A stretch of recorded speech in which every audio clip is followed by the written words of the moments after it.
सभी पत्रकार छायाकार बंधुओं, आपका हार्दिक अभिनंदन, स्वागत है। आज जिस कार्यक्रम को लेकर के प्रेस कॉन्फ्रेंस की जा रही है, ये गोहाना में पहली बार ऐसा कार्यक्रम हो रहा है। ऐसा धार्मिक आयोजन जो सर्व समाज और पूरे गोहाना वासियों द्वारा आयोजित किया जा रहा है, चम्मन कुंडीय शिव शक्ति महायज्ञ इस कार्यक्रम का नाम है, जिसमें चम्मन कुंडीय यज्ञ होगा।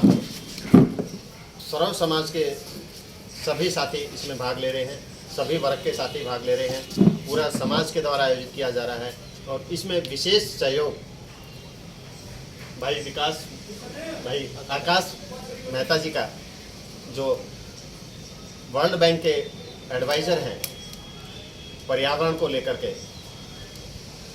सारी रूपरेखा की जानकारी भाई आकाश मेहता जी अभी देंगे आपको। आकाश, पहले के लिए मैं पहली बार आप सबसे रूबरू हो रहा हूँ, तो इसलिए तहे दिल से शुक्रिया अदा करता हूँ कि आप लोग यहाँ पे आए। तो पहले तो ये है कि ये जो महायज्ञ है वो ऑलमोस्ट 60 से ऊपर संस्थाएं इसमें जुड़ी हुई हैं जो इसको महायज्ञ को करवा रही हैं। मैं थोड़ी सी जिम्मेदारियाँ बता दूँगा किस संस्था की क्या जिम्मेदारी लगी है, और आपको एक पेपर भी पकड़ाऊँगा जिसमें सभी संस्थाओं के नाम लिखे हुए हैं और क्या क्या काम उनको दिया गया है।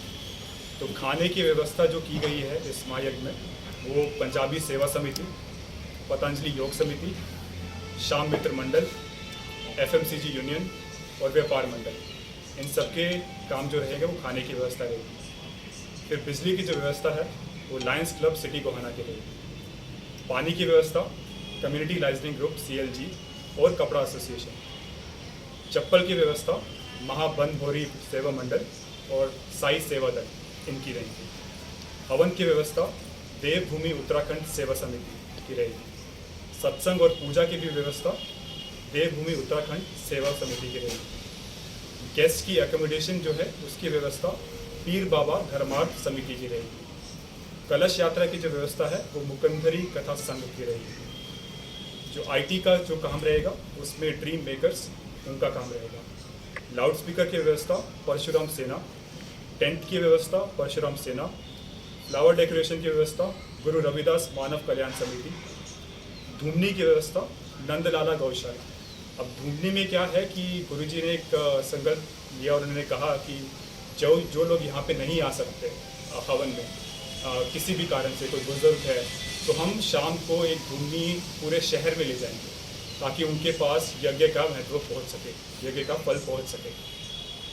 भंडारे की व्यवस्था फिर भारत विकास परिषद की रहेगी और लॉजिस्टिक्स की व्यवस्था वाल्मीकि महासभा की रहेगी। फिर हमने 2 नोडल ऑफिसर्स रखे हैं कि अगर किसी को भी इंफॉर्मेशन चाहिए यज्ञ के रिलेटेड, तो ये एक तरह का टोल फ्री नंबर होगा। आप इन 2 नंबरों पे कॉल कर सकते हैं कि यज्ञ कब हो रहा है, कैसे हो रहा है, किस समय हो रहा है, वो सारी व्यवस्था ये बता देंगे आपको। अब इसके बाद मैं थोड़ा सा आइडिया दे देता हूँ कि कब से कब यज्ञ है। पहला कलश यात्रा है 28 मई को 4 बजे से 7 बजे शाम को। फिर है यज्ञ जो कि 29 मई से 6 जून तक सुबह 7:30 से 10 बजे तक रहेगा, हर रोज़ 29 मई से 6 जून तक। फिर है कथा, वो 29 मई से 5 जून तक रहेगी, 4 बजे से 6 बजे तक शाम को। फिर महाआरती जो रहेगी वो 29 मई से 5 जून तक रहेगी, रात्रि 8 बजे से 10 बजे तक। और जो भंडारा रहेगा वो 6 जून को रहेगा दोपहर 12 बजे, और उसके बाद समीक्षा आरती रहेगी रात्रि 8 बजे। तो ये शेड्यूल रहेगा। इसके बाद मैं योगेश्वर भैया से कहूँगा कि वो थोड़ा सा अपना साझा करेंगे कि वो धनाना गए थे पिछले यज्ञ में, तो उनका जो एक्सपीरियंस रहा यज्ञ को अटेंड करने का, तो वो थोड़ा सा साझा करेंगे आपके साथ।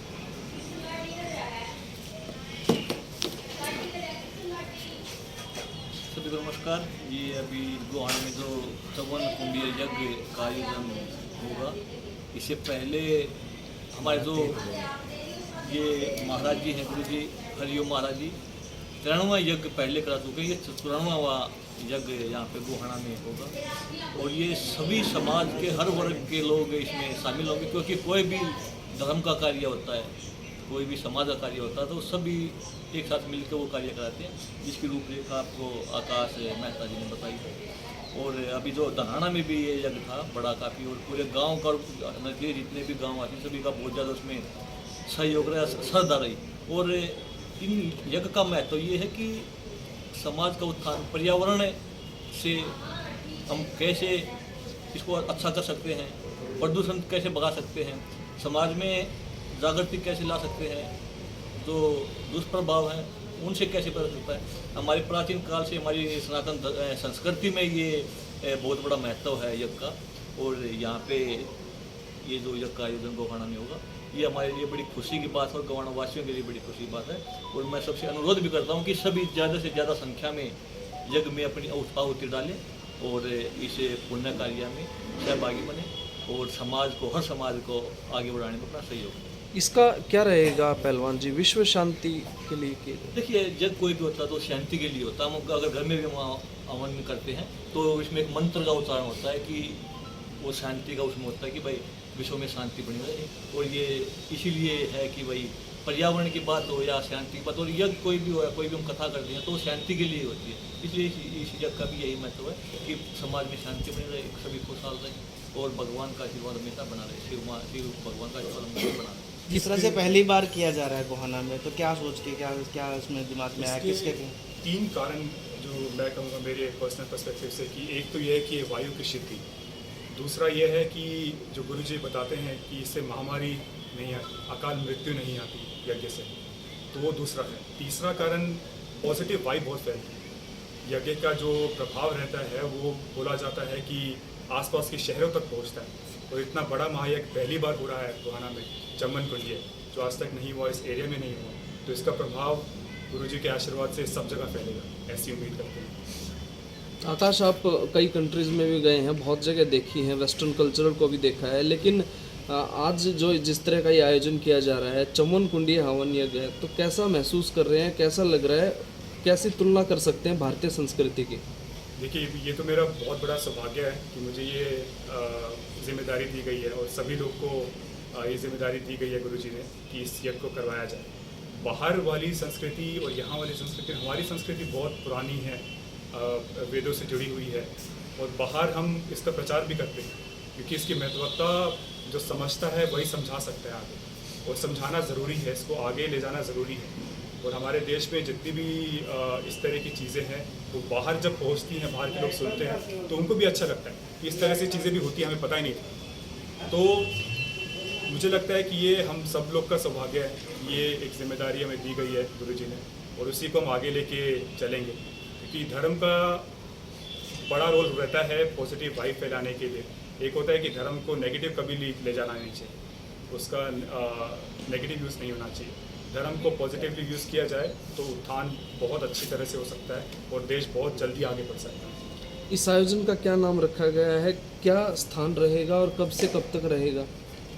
ये चम्मन कुंडिया महायज्ञ है, शिव शक्ति महायज्ञ। ये देवीलाल स्टेडियम में रहेगा यहीं पे, और इसमें जैसे मैंने कि बताया कि इसमें पहला जो है 28 मई तारीख को शाम को 4 रहेगा, जो कि 29 मई से 6 जून तक रहेगा। उसमें 7:30 से सुबह 10 बजे तक। तो हमने एक लिस्ट बनाई है जिसमें हम कपल्स की एंट्री ले रहे हैं, तो कपल्स ही बैठ सकते हैं जो शादीशुदा हैं, वो कपल्स सुबह 7:30 से 10 बजे बैठेंगे। इसमें कोई धर्म, इसमें कोई जाति, इसमें कोई नीच ऊंच या किसी भी आप परिवार से बिलोंग करते हैं, कोई इसमें भेदभाव नहीं है, कोई भी बैठ सकता है यजमान बन के सुबह के लिए।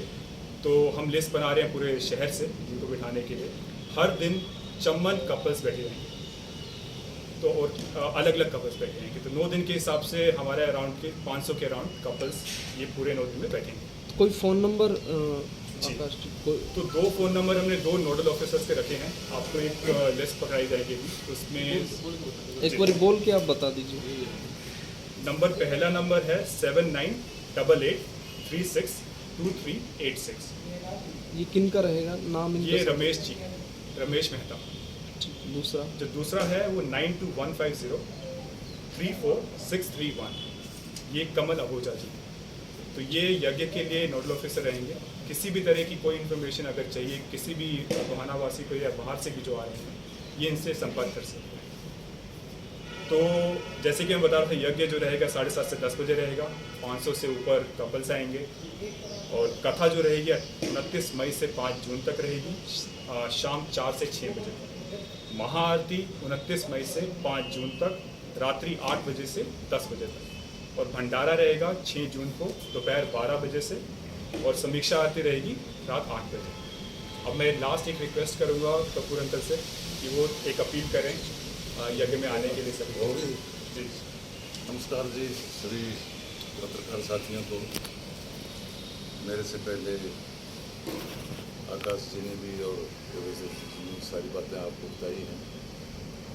ये हवन को जो हो रहा है तो आना में फर्स्ट टाइम हुआ है, और इसके लिए मैं सभी सर्व समाज के छत्तीस बिरादरी के लोगों से अपील करता हूँ यहाँ ज़्यादा से ज़्यादा इसका लाभ उठाएँ, और साथ के साथ प्रिंट मीडिया और इलेक्ट्रॉनिक मीडिया से भी सहयोग और समर्थन मांगता हूँ कि भी आप भी डेली आएँ, आप यूनाइटेड हो, डेली आएँ और इतना अपील करें और हमारी रिपोर्ट भी आगे पब्लिश करें। Thank you. घी कैसा डाला जाएगा? देसी सामग्री और घी नहीं, देसी तो आप कैसे मार्केट से लिया? नहीं उसकी व्यवस्था पूरी की गई है, ऐसी बात नहीं है। क्वांटिटी का क्वालिटी अंदाजा से कितना कुछ दामों में